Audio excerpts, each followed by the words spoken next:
Puis est-ce que la désensibilisation, ça s'adresse à tout le monde? Est-ce que tout le monde a accès à ça, les gens allergiques, bien évidemment?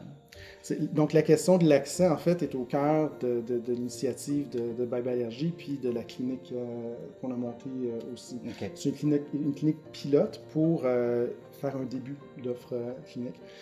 Si on regarde au Québec, il y a probablement 60 000 enfants avec allergie alimentaire. Il y a probablement la moitié de ces enfants-là qui seraient éligibles, si on regardait purement d'un point de vue médical, à une désensibilisation. Parce que pour le moment, on ne va pas l'offrir pour les fruits et les légumes, parce que les preuves ne sont pas faites. Là. On est allergique aux protéines. Puis dans les fruits et les légumes, il n'y a pas beaucoup de protéines. Fait qu'il faudrait peut-être manger une caisse de pommes par jour pour vraiment se désensibiliser. Donc, c'est pas, il va avoir du travail à faire pour concentrer les protéines. Donc. Mais si on regarde, grosso modo, 30 000 enfants, ben, on passe d'un système où est-ce que le traitement, c'était voici un épipène, voici comment il fonctionne, on se revoit dans 2 ans pour voir si l'allergie est encore là. Puis maintenant, un système où est-ce que maintenant, il va falloir voir l'enfant toutes les 2 semaines, faire un support pour la dose à la maison, il va y avoir possiblement des réactions à gérer, il faut préparer ces petites doses-là pour l'enfant. Donc, c'est un changement complet du mode de pratique de l'allergie, du moins en allergie alimentaire. Donc, il faut réorganiser les soins, ça prend des nouvelles ressources et puis tout ça, puis ça ne se fait pas du jour au lendemain. Fait que l'idée d'une clinique pilote, c'est de commencer l'offre de service pour voir dans la vraie vie comment est-ce que ça peut s'organiser. Puis ça, les grands articles scientifiques ne répondent pas à cette question-là. Ils disent que ça fonctionne. Puis ça, comment est-ce qu'on va l'implémenter? C'est des projets comme celui de la clinique d'immunothérapie qui va permettre d'aller chercher toutes ces informations-là, pour vraiment faire un plan d'affaires pour qu'éventuellement ce soit disponible partout puis qu'on puisse étendre l'offre. OK. Parce que pour le moment, c'est juste à Sainte-Justine.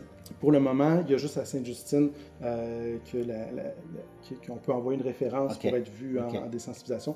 Il y a des projets de recherche, des projets d'implantation un peu partout, mais le projet clinique, c'est vraiment à Sainte-Justine. OK.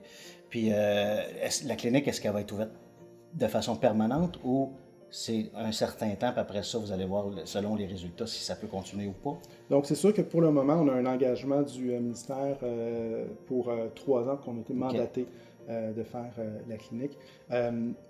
Si les résultats sont une réussite, mais c'est sûr, le ministre nous a dit que l'objectif était d'augmenter l'offre et de l'étendre ailleurs.